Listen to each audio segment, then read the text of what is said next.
21 August grenade হামলা মামলার appeal ও death প্রেফারেন্সের রায় আজ। দণ্ড বহাল থাকবে কিনা সিদ্ধান্ত জানাবেন হাইকোর্ট। সাবেক আইসিটি প্রতিমন্ত্রী পলকের দুর্নীতির তথ্যে বিস্মিত তদন্ত কমিটি। 22 প্রকল্পের 25,000 কোটি টাকার অর্ধেকই লোপাট।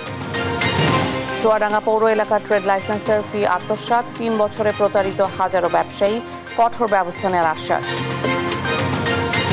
কুষ্টিয়ার হাসপাতালে বেড়েছে ঠান্ডাজনিত শিশু রোগী, ওয়ার্ড ছাড়িয়ে মেঝেতেও চলছে চিকিৎসা, ঠিকমতো সেবা না পাওয়ার অভিযোগ। এবং সন্ধ্যাতেই নামছে মৌলভীবাজারে তাপমাত্রা, শীত নিবারণে গরম কাপড়ই অসহায়ের সহায়, পুরাতন কাপড়ের দোকানে বাড়ছে ভিড়।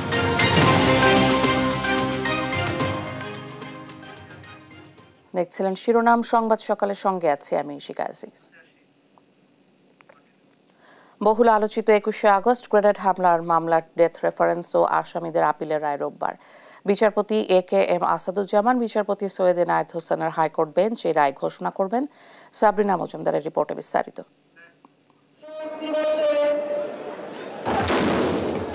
2004 সালের 21 আগস্ট বঙ্গবন্ধু এভিনিউয়ে তৎকালীন বিরোধী দলীয় নেত্রী শেখ হাসিনাকে হত্যা চেষ্টার জন্য নৃশংস গ্রেনেড হামলা করা হয়। সেখানে শেখ হাসিনা প্রাণে বেঁচে গেলেও সাবেক রাষ্ট্রপতি জিল্লুর রহমানের স্ত্রী আইভি রহমান সহ 24 জন নিহত হন। আহত হন দলের 3 শতাধিক নেতাকর্মী।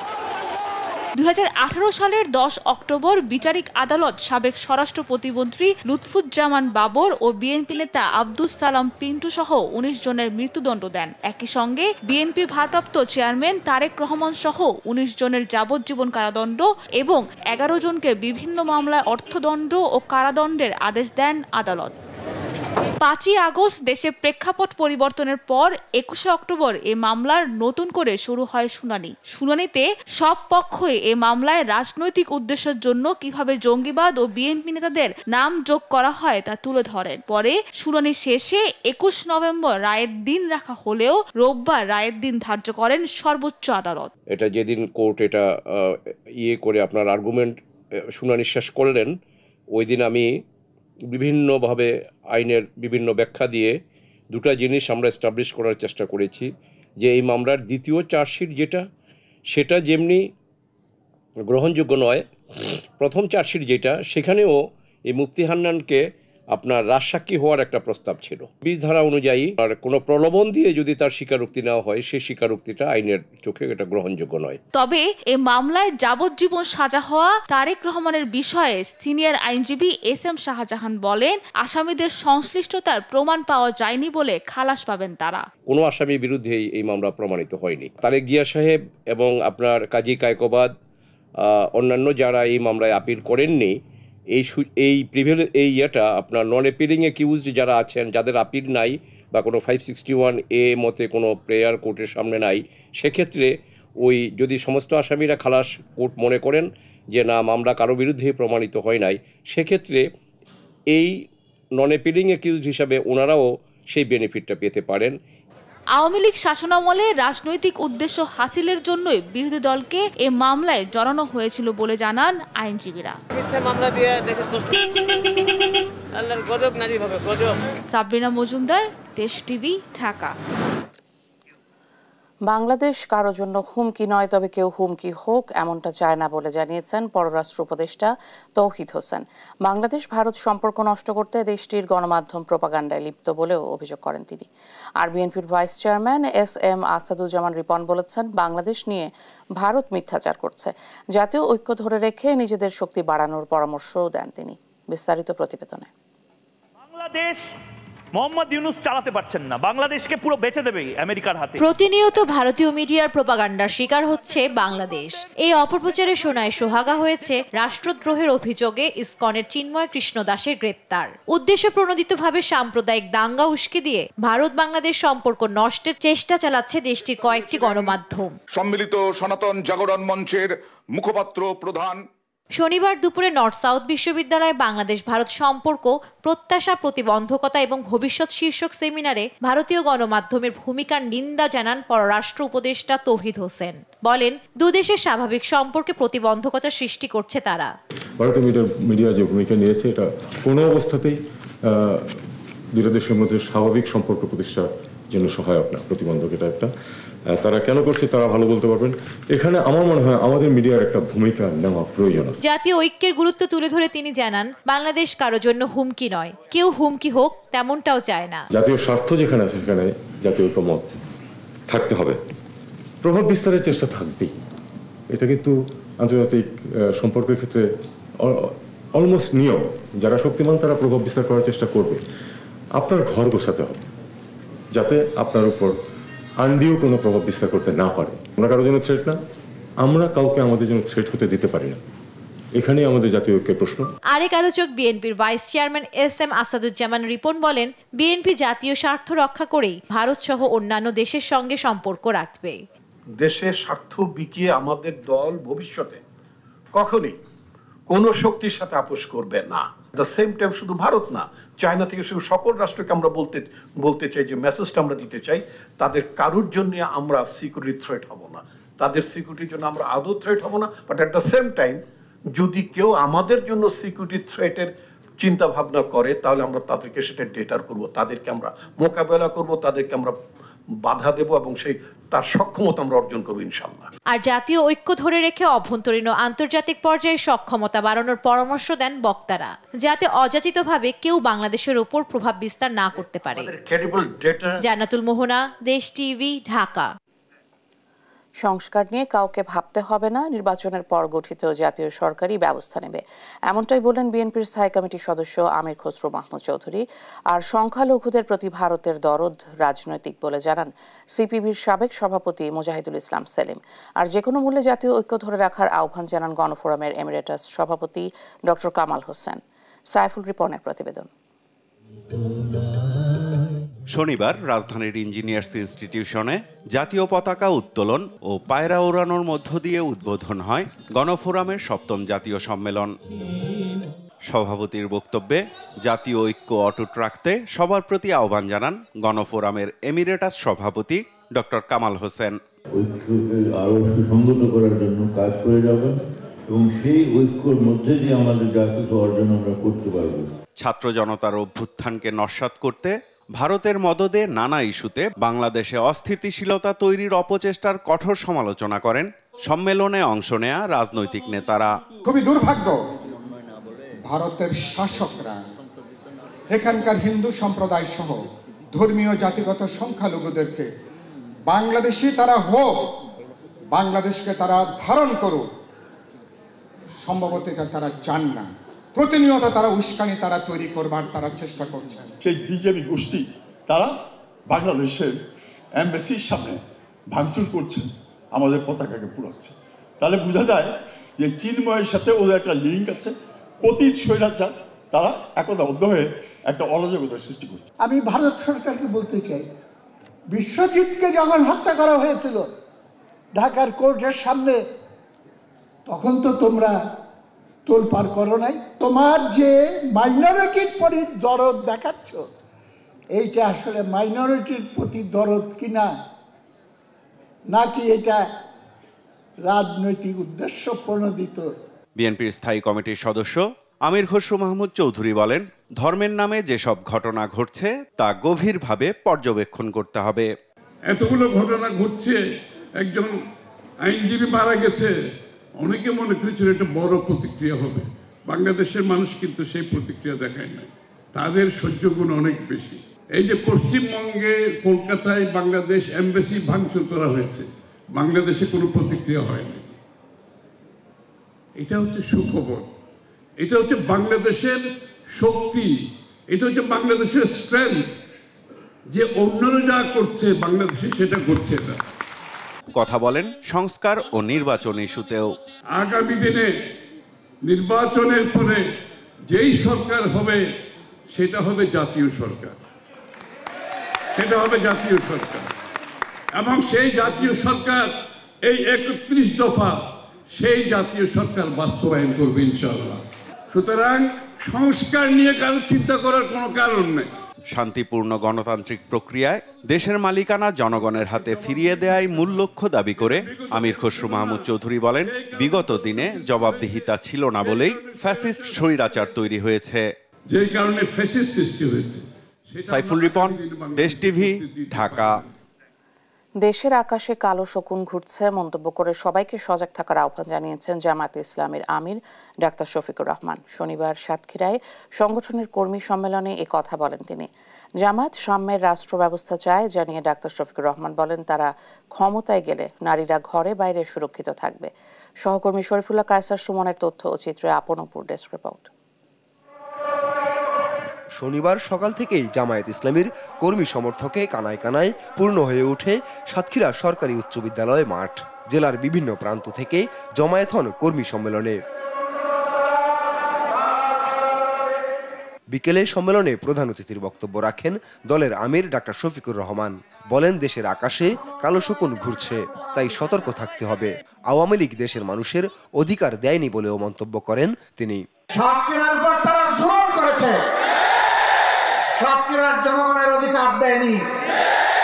মানুষ খুন করেছে, গুম করেছে, পঙ্গু বানিয়েছে, ইজ্জতের উপর হাত দিয়েছে, সম্পদ লুণ্ঠন করেছে এবং মানুষকে কার্যত তারা তাদের দাসে পরিণত করেছে। জামায়াত সাম্যের রাষ্ট্র ব্যবস্থা চায় জানিয়ে ডাক্তার শফিকুর রহমান বলেন, তারা ক্ষমতায় গেলে নারীরা ঘরে বাইরে সুরক্ষিত থাকবে, খুশিমতো পোশাক পরতে পারবে। ঘরে সুরক্ষিত থাকবেন, কর্মস্থলেও সুরক্ষা পাবেন, রাস্তাঘাটেও সুরক্ষা পাবেন। তাদের দিকে কোন খারাপ লোক চোখ তুলে তাকানোর কসরত পাবে না। তারা ইজ্জতের সাথে, মর্যাদার সাথে, তাদের দক্ষতা দিয়ে দেশের উন্নয়নে তারাও ভূমিকা রাখে। ডাক্তার শফিকুর রহমান আরো বলেন, বাংলাদেশ সাম্প্রদায়িক সম্প্রীতির চমৎকার বাগান। এই বাগানে মাঝে মধ্যেই হুতুম পেঁচা ঢুকে পড়ে বলে সতর্ক করেন তিনি। নিউজ ডেস্ক, দেশ টিভি। সবজি কিনতে গিয়ে একদল বিক্ষুব্ধ জনতার তোপের মুখে পড়েন সাংবাদিক মুন্নী সাহা। পরিস্থিতি নিয়ন্ত্রণে আনতে ঘটনাস্থলে তেজগাঁও পুলিশ উপস্থিত হয়ে উদ্ধার করে তাকে পরে ডিবি হেফাজতে প্রেরণ করা হয়। ডিবি সূত্রে জানা যায়, সাংবাদিক মুন্নী সাহার বিরুদ্ধে 4টি মামলা রয়েছে। সেসব মামলায় তাকে আত্মসমর্পণ করে কোর্ট থেকে জামিন নিতে হবে। এই পরিপ্রেক্ষিতে 497 ধারায় মাঝরাতে পরিবারের জিম্মায় ছেড়ে দেওয়া হয় মুন্নী সাহাকে। ফজলে আদিত্য রিপোর্ট। শনিবার রাতে রাজধানীর কারওয়ান বাজারে 1 টাকার খবরের অফিস থেকে বের হয়ে সবজি কিনতে যান মুন্নী সাহা। সেখানে একদল বিক্ষুব্ধ জনতার তোপের মুখে পড়েন তিনি। এই সময় পরিস্থিতি নিয়ন্ত্রণে আনতে ঘটনাস্থলে উপস্থিত হয় তেজগাঁও থানা পুলিশ। পরে সাংবাদিক মুন্নী সাহাকে উদ্ধার করে পুলিশ। নিরাপত্তার কারণে তাকে ডিবি হেফাজতে নেওয়া হয়। ডিবি সূত্রে জানা যায়, মুন্নী সাহার বিরুদ্ধে জুলাই আগস্ট ছাত্র জনতার আন্দোলনে একটি হত্যা মামলা সহ 4টি মামলা রয়েছে। পুলিশ স্বপ্রণোদিত হয়ে তাকে গ্রেফতার না করায় এবং তার বিরুদ্ধে থাকার মামলার প্রেক্ষিতে আদালতে হাজির হওয়ার সত্ত্বে ফৌজদারি কার্যবিধি 497 ধারা অনুযায়ী তাকে পরিবারের জিম্মায় হস্তান্তর করা হয়। এই বিষয়ে সাংবাদিক মুন্নী সাহার পরিবারের সাথে কথা বলার চেষ্টা করলে তারা রাজি হননি। আমরা জানি না তো, আমি কি বললাম, আমাদের দাঁড় করে রাখবেন আপনারা। আমি তো মিডিয়ার লোক, আমি তো মিডিয়ার লোক। ওটা গাড়িতে নিয়ে পৌঁছাই দেবে, এটা বলছি না। সেটা তো এই দেশ টিভির ছেলেটির নাম কি? আদিত্য। ফজলে আদিত্য, দেশ টিভি, ঢাকা। একের পর এক বেরিয়ে আসছে সাবেক আইসিটি প্রতিমন্ত্রী জুনায়েদ আহমেদ পলকের দুর্নীতির চিত্র। সবশেষ এ খাতের 22 প্রকল্পের 25,000 কোটি টাকার অর্ধেকই লুটপাটের তথ্য পেয়েছে তদন্ত কমিটি। সংশ্লিষ্টদের দাবি, 22 প্রকল্পের প্রতিটির সঙ্গে সরাসরি যোগাযোগ রাখতেন প্রতিমন্ত্রী। তার নির্দেশের বাইরে প্রকল্পের কোনো টাকা ছাড় হতো না। প্রকল্প পরিচালকদের নিয়মিত হাজিরা দিতে হতো প্রতিমন্ত্রীর দপ্তরে। আরও জানাচ্ছেন সজল বিশ্বাস। কথাই বলে, পাপ বাপকেও ছাড়ে না, চুরি করলে জেলে ঢুকতেই হবে। তারই প্রমাণ আইসিটি খাতের অন্যতম মাফিয়া সাবেক তথ্য ও যোগাযোগ প্রযুক্তি প্রতিমন্ত্রী জুনায়েদ আহমেদ পলক। ক্ষমতার অপব্যবহার করে ধরা পড়ার পর বারবার জনসম্মুখে ক্ষমা চাইছেন তিনি। আর তার অপকর্মে সবকিছুই জানতেন শেখ হাসিনার পুত্র এবং আইসিটি উপদেষ্টা সজীব ওয়াজেদ জয়। তথ্য ও প্রযুক্তি খাতের 22 প্রকল্পের 25,000 কোটি টাকার অর্ধেকই লুটপাট হয়েছে। এই চিত্র দেখে বিস্মিত তদন্ত কমিটি। আর এসব লুটপাট হয়েছে সাবেক আইসিটি প্রতিমন্ত্রী জুনায়েদ আহমেদ পলকের নেতৃত্বে। তদন্ত কমিটি জানিয়েছে, প্রায় প্রতিটি প্রকল্পে পাওয়া গেছে লুটপাটের চিত্র। কেনাকাটা হয়েছে আকাশচুম্বী দামে, খরচও হয়েছে বেসুরগাম। কোন চাটুরিতে কত টাকা লোপাট হয়েছে এখন সে হিসাব করছে তদন্ত কমিটি। শিগগিরই জমা হবে চূড়ান্ত রিপোর্ট। তদন্তে টাকার কোনো হদিশ মিলছে না। 22 প্রকল্পের প্রতিটির সঙ্গে সরাসরি যোগাযোগ রাখতেন প্রতিমন্ত্রী। তার নির্দেশের বাইরে প্রকল্পের কোনো টাকা ছাড় হতো না। প্রকল্প পরিচালকদের নিয়মিত হাজিরা দিতে হতো প্রতিমন্ত্রীর দপ্তরে। সেখানে রুদ্ধদ্বার বৈঠকে কোনো তথ্যই প্রকাশের সুযোগ ছিল না। কিন্তু 5 আগস্ট পট পরিবর্তনের পর বেরিয়ে আসতে থাকে থলের বিড়াল। আইসিটি খাতে বিগত আওয়ামী লীগ সরকারের আমলে নেওয়া হয়েছিল 22টি প্রকল্প। এর মধ্যে 19,000 কোটি টাকার 16টি প্রকল্প বাস্তবায়ন করে তথ্য যোগাযোগ প্রযুক্তি অধিদপ্তর, আর 5,500 কোটি টাকার 6টি প্রকল্প বাস্তবায়ন করে বাংলাদেশ কম্পিউটার কাউন্সিল। অনুসন্ধানে জানা যায় 22 প্রকল্পের বেশিরভাগ নেওয়া হয় 2016 সালে, যার কয়েকটি প্রকল্পের মেয়াদ 2027 সাল পর্যন্ত। আবার কয়েকটি প্রকল্পে বরাদ্দের পরিমাণ কয়েক ধাপে বাড়ানো হয়। প্রতিটি প্রকল্প নেওয়া হয়েছে সরকারের নীতি নির্ধারকদের সিদ্ধান্তে। লুটপাটের জন্য এসব প্রকল্পের সরঞ্জাম সরবরাহের কাজ দেয়া হতো পছন্দের প্রতিষ্ঠানকে। দুর্নীতির জন্য তদন্তের মধ্যে থাকা প্রকল্পগুলোর অন্যতম হল 330 কোটি টাকার মোবাইল গেমস ও অ্যাপ্লিকেশন দক্ষতা উন্নয়ন শীর্ষক প্রকল্প, 855 কোটি টাকার অ্যাসপায়ার টু ইনোভেট প্রকল্প, 27 কোটি টাকার দীক্ষা দক্ষতা উন্নয়ন ও শিক্ষা অনলাইন প্রকল্প, 442 কোটি টাকার উদ্ভাবন ও উদ্যোক্তা উন্নয়ন একাডেমি প্রতিষ্ঠাকরণ প্রকল্প এবং 30 কোটি টাকার ডিজিটাল সিলেট সিটি শীর্ষক প্রকল্প। বিভিন্ন সংবাদ মাধ্যমে উঠে এসেছে পলক যুক্তরাষ্ট্রের নাগরিকত্ব নিয়েছেন এবং দ্বৈত নাগরিক হয়ে এমপি পদ নিয়ে সংবিধান লঙ্ঘন করেছেন তিনি। সজল বিশ্বাস, দেশ টিভি, ঢাকা। চুয়াডাঙ্গা পৌর এলাকার ব্যবসায়ীদের ট্রেড লাইসেন্সের ফি জমা পড়েনি সরকারি কোষাগারে। গত 3 বছরে প্রায় 1000 খানেক লাইসেন্সধারীর বিপুল পরিমাণ অর্থে গড়মিল দেখা গিয়েছে। 3 বছরের ফি বকেয়া পড়ে আছে অনেকের। অপসারিত পরিষদের যোগসাজশে সরকারি টাকা নিজেদের পকেটস্থ করা হয়েছে। অভিযোগের পর বিষয়টি নিয়ে নড়ে চড়ে বসেছে প্রশাসন। সুষ্ঠু তদন্তের মাধ্যমে অভিযুক্তদের শাস্তির আওতায় আনার আশ্বাস তাদের। চুয়াডাঙ্গা থেকে খায়রুজ্জামান সেতুর তথ্যচিত্রে ডেস্ক রিপোর্ট। চুয়াডাঙ্গা পৌর এলাকায় ট্রেড লাইসেন্স ফি দিতে হয় প্রকারভেদে 500 থেকে 20,000 টাকা পর্যন্ত। নিবন্ধন ও হালনাগাদের মাধ্যমে মোটা অঙ্কের আয় হয় পৌরসভার। তবে চুয়াডাঙ্গা পৌরসভায় ট্রেড লাইসেন্সের কোটি টাকা লুটপাটের অভিযোগ তুলেছেন ব্যবসায়ীরা। প্রতি বছর নিবন্ধন ফি দিলেও তা জমা হয়নি কোষাগারে। কাগজে কলমে এখনও তাদের 2 থেকে 3 বছরের ফি বকেয়া দেখানো হচ্ছে। স্বয়ং পৌর কর্তৃপক্ষের এমন জালিয়াতির শিকার প্রায় 1000 ব্যবসায়ী। জি, আমি ট্রেড লাইসেন্স টাকা আমি জমা দিচ্ছি 21, 22, 23, 24। এর 25-এ গিয়ে আমি জমা দিতে গিয়ে দেখছি আমার 3 বছর ট্রেড লাইসেন্স টাকা আমার বাকি আছে। পৌরসভায় আমার করে দিচ্ছিল, এটা টাকা জমাই হয়নি, এটা সবকিছু সিল স্বাক্ষর সব নকল করে মেরে দিয়েছে। অনুসন্ধান বলছে প্রতি বছর ব্যবসায়ীদের জমা দেয়া টাকার অর্ধেকেরই কোনো হদিস নেই। ভুয়া সিল ও জাল রসিদের মাধ্যমে পৌর কর্মকর্তা ও জনপ্রতিনিধিরা কৌশলে হাতিয়ে নিয়েছে কোটি টাকা।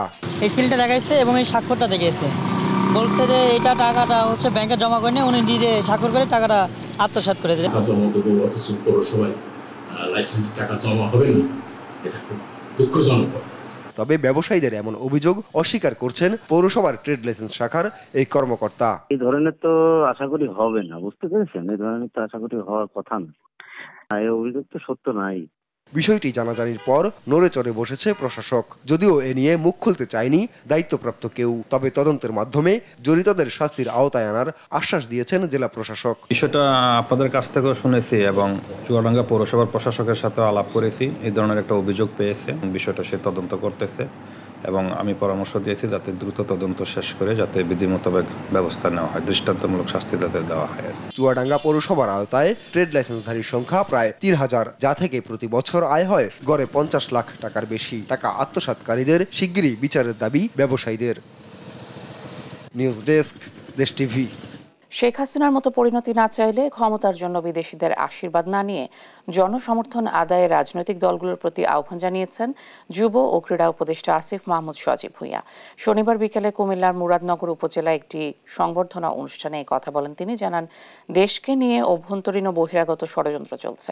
কয়েকটি রাজনৈতিক দল মনে করে ভারতের আশীর্বাদ ছাড়া ক্ষমতায় আসা সম্ভব না। তাদেরকে শেখ হাসিনার পরিণতির দিকে তাকাতে বলেন ক্রীড়া উপদেষ্টা। অনুষ্ঠানে কুমিল্লা ও আশপাশের জেলায় বৈষম্য বিরোধী আন্দোলনে 35 শহীদের পরিবারকে অর্থ সহায়তা দেওয়া হয়।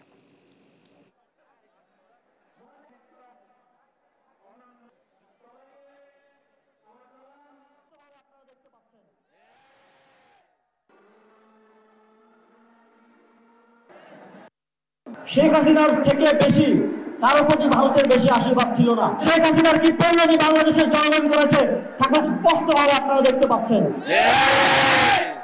আপনারা যদি ভবিষ্যতে সে ধরনের পরিণতির সম্মুখীন হতে না চান, বাংলাদেশের জনগণের ম্যান্ডেটকে এই ক্ষমতায় আসার একমাত্র উপায় হিসেবে অবলম্বন করুন, অন্য কোনো বহিরাগত শক্তির আশীর্বাদ নয়। আবহাওয়া পরিবর্তনজনিত কারণে কুষ্টিয়ার হাসপাতালে হঠাৎ করেই বেড়েছে ঠান্ডাজনিত শিশু রোগীর সংখ্যা। প্রতিদিনই গড়ে ভর্তি হচ্ছে অর্ধশত শিশু। 20 শয্যার বিপরীতে কুষ্টিয়া জেনারেল হাসপাতালে চিকিৎসা নিচ্ছে প্রায় 2 শতাধিক ঠান্ডাজনিত আক্রান্ত শিশু। ফলে ওয়ার্ড ছাড়িয়ে চিকিৎসা চলছে মেঝেতে। উঠেছে ঠিকমতো চিকিৎসা সেবা না পাওয়ারও অভিযোগ। ইরফান রানার ক্যামেরায় নাহিদ হাসান তিতাসের রিপোর্ট। কুষ্টিয়ার 250 শয্যা বিশিষ্ট জেনারেল হাসপাতাল। এখানে শিশু শয্যার সংখ্যা রয়েছে মাত্র 20টি। তবে হঠাৎই আবহাওয়া পরিবর্তনজনিত কারণে উদ্বেগজনক হারে এখানে বেড়েছে ঠান্ডাজনিত শিশু রোগীর সংখ্যা। জ্বর, সর্দি, কাশি, নিউমোনিয়া, ডায়রিয়া সহ নানা রোগে আক্রান্ত হয়ে গড়ে হাসপাতালে ভর্তি হচ্ছে অর্ধশত শিশু। শুধু কুষ্টিয়া নয়, আশপাশের জেলা থেকেও আসছে অনেকেই। ফলে 20 শয্যার বিপরীতে এ হাসপাতালে বর্তমানে চিকিৎসা নিচ্ছে প্রায় 2 শতাধিক ঠান্ডাজনিত আক্রান্ত শিশু। ওয়ার্ড ছাড়িয়ে চিকিৎসা চলছে মেঝে ও বারান্দাতেও। যখন বেশি সমস্যা হয় আমরা এখানে ডাক্তারের কাছে নিয়ে আসি, তো সে আমাদেরকে বলে যে বাচ্চার এখন যে কন্ডিশন তাতে ভর্তি করলে বেটার হবে। ওই ডাক্তার দেখানি পরে বললো যে কুষ্টিয়ায় ভর্তি হন গা। কুষ্টিয়ায় আসি আজ 4 দিন আসি, এখন বাচ্চা মোটামুটি সুস্থর পথে আসছে। এমন পরিস্থিতিতে চাপ বেড়েছে হাসপাতালের চিকিৎসা সেবার উপর। শয্যা সংকটে অনেকেই ঠাঁই নিতে বাধ্য হয়েছে ওয়ার্ডের মেঝে ও বারান্দায়। ফলে ঠিকমতো চিকিৎসা সেবা পাচ্ছে না রোগীরা। ট্রিটমেন্ট ভালোভাবে হয়েছে না, বেড পাইছি না, ও ডাক্তার সেরকম আসে না। মেলা রোগী ভর্তি আছে, বেড নাই। ডাক্তার হচ্ছে দিনে খালি একবারই আসছে সকাল 10টার সময়, আর সারাদিন আসছে না। আর ওষুধ আমরা সব কিনাইলা। এদিকে রোগীর চাপ সামলাতে হিমশিম খাচ্ছেন চিকিৎসকরাও। তারপরও সাধ্যমতো সেবা দেওয়ার চেষ্টা করছেন তারা। অতিরিক্ত রোগীর চাপ কমাতে শয্যার সংখ্যা বৃদ্ধি সহ আতঙ্কিত না হয়ে শিশুদের বাড়তি যত্ন নেওয়ার পরামর্শ তাদের। বাচ্চারা যেহেতু মুখ দিয়ে নিঃশ্বাস নিতে পারে না, ওরা নাক বন্ধ হয়ে গেলে ওরা শ্বাসকষ্ট শুরু হয়ে যায়। এই জন্য হসপিটাল ম্যানেজমেন্ট বেশি লাগছে। আসলে আমাদের যে হাসপাতাল যে কাঠামোতে এখানে যে আমাদের বেড যতটা আছে তার চেয়ে প্রায় 20 গুণ রোগী আছে। আমাদের স্টাফ মিলে, হসপিটাল প্রশাসন মিলে আমরা চেষ্টা করছি সর্বোচ্চ সার্ভিস দেওয়ার। আমাদের ধারণ ক্ষমতা 4 গুণ বেশি রোগীদেরকে আমরা সেবা দিয়ে যাচ্ছি, সেহেতু সব রোগীকে আমরা তাদের কাঙ্ক্ষিত সেবা দিতে পারছি না।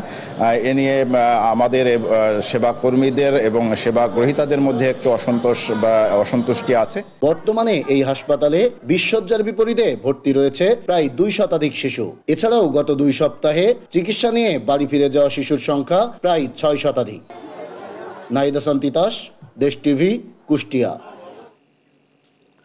প্রকৃতির রূপ বদলে দুয়ারে কড়া নাড়ছে শীত। মৌলভীবাজারে সন্ধ্যা নামতেই বদলে যাচ্ছে তাপমাত্রা। শীত নিবারণে গরম কাপড় অসহায়ের সহায়। তাই মধ্যবিত্ত ও নিম্নবিত্তরা ভিড় জমিয়েছেন পুরাতন কাপড়ের দোকানে। মৌলভীবাজার প্রতিনিধি সালেহ এলাহির কুটির তথ্যচিত্রে ডেস্ক রিপোর্ট।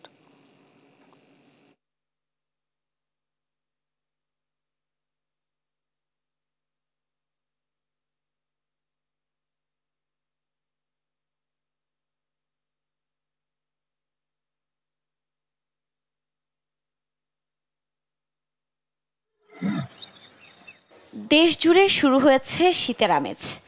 এরই মধ্যে উত্তর পূর্বাঞ্চলের জেলা মৌলভীবাজারের শ্রীমঙ্গলে রেকর্ড করা হয় সর্বনিম্ন তাপমাত্রা। শীতের দাপট বাড়ার সঙ্গে সঙ্গে বাড়ছে গরম কাপড়ের চাহিদা। জমে উঠেছে আমদানিকৃত শীতের পুরনো পোশাকের অস্থায়ী দোকানগুলো। সব ধরনের শীত বস্ত্রই মিলছে এসব দোকানে। আর দাম নাগালে থাকায় ভিড় জমাচ্ছেন নিম্ন ও স্বল্প আয়ের মানুষ। এখানের যে কাপড় 50 টাকা পাওয়া যায়, বিভিন্ন মার্কেটে গেলে দেখা যায় যে 700 থেকে 800 টাকা লাগে। আমি এখান থেকে একটা কম্বল কিনছি, ঠিক আছে, তো আমি যদি কোনো দোকান থেকে কিনতাম অবশ্যই 3-4 হাজার টাকা গেল না। এখানে অনেক কম দামে কম্বলটা পাওয়া যায়। বিদেশি প্রোডাক্ট আমার কাছে লাগছে, খুব ভালো লাগছে আমার কাছে। এখানে কিন্তু অনেক স্বল্প মূল্যে মাল বিক্রয় হয়।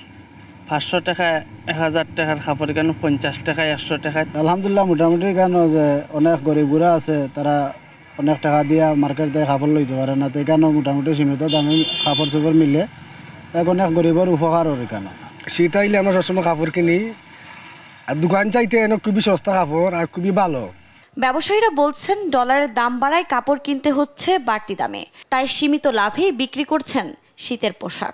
যে গাড়িটা আমরা আনতাম 10,000-12,000 টাকা, এই গাড়িটা ওখানে আনা লাগতো 17,000-18,000 টাকা, কিন্তু আমরা আগের রেডি বেচে দিতেছি মাল। তো মোটামুটি মাল চলের ভালোই, তো লাভের সংখ্যাটা একটু কম আপনার, বুঝছেন নি, কিন্তু মাল চলের কিন্তু লাভ নাই, লাভ একবারে সীমিত।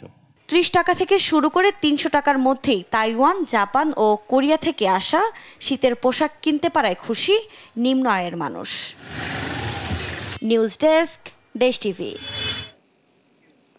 উত্তরের জেলা ঠাকুরগাঁওয়ে বাড়ছে শীতের তীব্রতা। এ নিয়ে বিস্তারিত জানাতে যুক্ত হচ্ছেন সহকর্মী শাকিল আহমেদ। শাকিল, জনজীবনে শীতের কেমন প্রভাব দেখছেন? ধন্যবাদ ইশিকা। যত সময় যাচ্ছে ঠাকুরগাঁয়ের শীতের তীব্রতা তত বেশি বাড়ছে আমরা লক্ষ্য করছি। এবং আজকে যদি আমি আপনাকে জানাই যে আজকে ঠাকুরগাঁয়ে তাপমাত্রা রেকর্ড করা হয়েছে 14 ডিগ্রি সেলসিয়াস। ঠাকুরগাঁয়ে কোনো আবহাওয়া অফিস না থাকলেও ঠাকুরগাঁও জেলা কৃষি সম্প্রসারণ অফিস তাদের তাপ নিয়ন্ত্রক যন্ত্র দিয়ে প্রতিদিন সকাল 6টার দিকে এখানে তাপমাত্রা নির্ধারণ করে থাকেন, এবং আমাদেরকে তারা যেমনটি জানিয়েছেন যে আজ সকালে ঠাকুরগাঁয়ের তাপমাত্রা ছিল 14 ডিগ্রি সেলসিয়াসের মতো। তো আমরা লক্ষ্য করি যে সারাদিন ঠাকুরগাঁয়ে রোদ দেখা মিললেও সময় যত ঘনিয়ে আসে সন্ধ্যার আগ পর্যন্ত, সন্ধ্যা হতে হতে এখানে তাপমাত্রা অনেকটা নিচে নেমে যায় এবং সারা রাত এখানে প্রচন্ড ঠান্ডা থাকে। এবং এই ঠান্ডার কারণে আমরা লক্ষ্য করেছি যে শিশু থেকে শুরু করে মধ্যবয়সী এবং বয়স্ক মানুষরা নানা ধরনের রোগে আক্রান্ত হচ্ছেন, এবং এইসব শীতজনিত নানা রোগে আক্রান্ত রোগীরা হাসপাতালে ভিড় করছেন এবং হাসপাতালে চিকিৎসা নিচ্ছেন। আমরা এটাও লক্ষ্য করেছি যে এই শীতের কারণে সবচেয়ে কষ্টে রয়েছেন ছিন্নমূল আয়ের লোকজন এবং তাদের আয় রোজগারও কমে গেছে। আমরা ঠাকুরগাঁও জেলা প্রশাসনের সঙ্গে কথা বলেছি, তারা আমাদেরকে জানাচ্ছেন যে তারা এই শীত মোকাবেলার জন্য চেষ্টা করছেন, যতটুকু সম্ভব তারা শীত মোকাবেলার জন্য চেষ্টা করবেন। যে আমার সঙ্গে রয়েছেন একজন, আমরা একটু জানবো যে তার কাছে যে শীত মোকাবেলার জন্য তারা এই যে ঠাকুরগাঁয়ে যে প্রচন্ড শীত, কি মনে হচ্ছে যে কেমন ঠান্ডা অনুভূত হচ্ছে আপনাদের? আচ্ছা, আমাদের ঠাকুরগাঁয়ে যত দিন যাচ্ছে তত আসলে শীতের প্রকোপটা বাড়ছে, এবং বিশেষ করে আসলে যত রাতের সময় আমরা শীতটা বেশি কুয়াশা দেখতে পাই, এবং এই কারণে আসলে আমাদের চলাচল অনেক সমস্যা হয়। তো সরকারের পক্ষ থেকে যদি শীত মৌসুমের যেসব কাপড়গুলো বা যেসব জিনিসপত্র আসলে অনুদান দেওয়া হয়, বিশেষ করে গরিব দুঃখীদের জন্য, এটি যদি দ্রুত ব্যবস্থা করা হয় তাহলে হয়তো ঠাকুরগাঁয়ে যে ছিন্নমূল মানুষরা রয়েছে তাদের জন্য খুব উপকার হবে বলে আমরা মনে করছি। ধন্যবাদ ইশিকা। আপনি যেমন জানাচ্ছিলেন যে ঠাকুরগাঁয়ে রাত হলেই এখানকার তাপমাত্রার পরিবর্তন ঘটে। আমরা জেলা প্রশাসন আমাদেরকে জানিয়েছেন যে তারা এখানকার শীত মোকাবেলার জন্য তারা ত্রাণ মন্ত্রণালয়ে যোগাযোগ করছেন যে শীত বস্ত্রের জন্য, এবং তারা শীত মোকাবেলা করার জন্য সর্বোচ্চ প্রস্তুতি গ্রহণ করেছেন। এ ছিল ঠাকুরগাঁও থেকে শীতের সর্বশেষ তথ্য। শাকিল, অনেক ধন্যবাদ আপনাকে। ঠাকুরগাঁওয়ে শীতের প্রভাব শুনছিলাম সহকর্মীর কাছে।